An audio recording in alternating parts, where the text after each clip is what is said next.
Welcome back to Time Warner Cable's local edition. I'm Brad Pomerance, and we are joined by Cubas. She is with the Latina Public Service Academy, which serves what? Well, the purpose is to train 11th and 12th grade students, young ladies, Latinas, on how to run for public office, how to enter public service. We need to create a pipeline to train more Latinas to run for office. Demographically, as you know, the county and the state are now going to be majority Latina. So we need to build the leadership and the empowerment of these young ladies to take on leadership roles in the future. But what's exciting is you have this academy. Is this the first cycle of the academy? Yes, it's a brand new initiative of the Hispanic Heritage Foundation. And you have 20 slots. 50 young ladies applied. Yes, it's exciting. Sad that some won't make it, but how exciting that the word's gotten out. Yes, it's for being the first year. We did go recruit at high schools. We made a huge attempt, especially in areas like South Central Los Angeles, East LA, the areas that we know we need new and emerging leadership. Talk to me about the girls. Well, it's a hopeful and energetic group of young ladies. The academy starts on May 3rd. We are notifying them of their acceptance as we speak.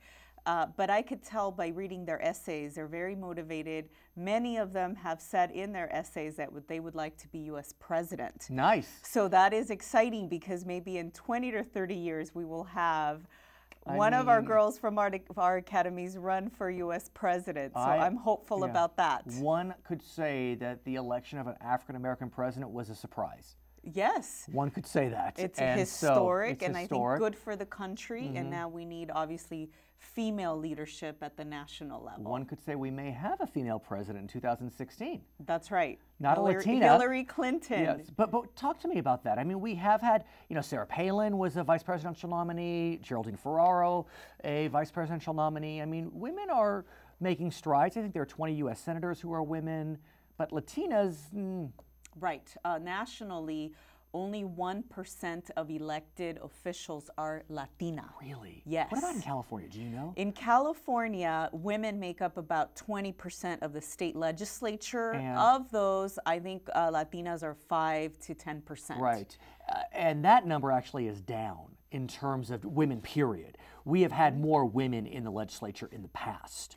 That's right. We've gone backwards. So 20 years ago, we had more women in office at the state level and at the local level. But how do you talk to voters about electing more women without being a bean counter, if you know what I'm getting at? Yes, exactly. Yeah. That's come up a few times, at least in my campaign. Right. Yes, you are very, very close to being elected to the Los Angeles City Council. Very close. Yes, and in my race, I was the only woman out of 7 candidates running for that seat. So what I advise female candidates is to focus on the issues. I do believe that just because you're a woman doesn't mean you have to win or you're supposed to win. It makes you a good candidate, a strong candidate, but you have to show your experience. You have to show the issues because at the end of the day, that's what people care about. It's also interesting, you talk about the election of Latina women. I mean, in some ways, we're getting to a point one could argue that the ethnicity is not quite as relevant. I mean, I live in an area that's substantially people of European descent, but most of my electeds are not of European descent. They're African American. So, well, in terms of race and ethnicity, we could go on for hours. And we will.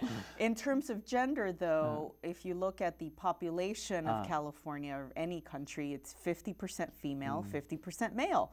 So there is a case to be said about equal representation as females in legislative bodies. She is Cubas. My name is Brad Pomerance. It's Time Warner Cable's local edition.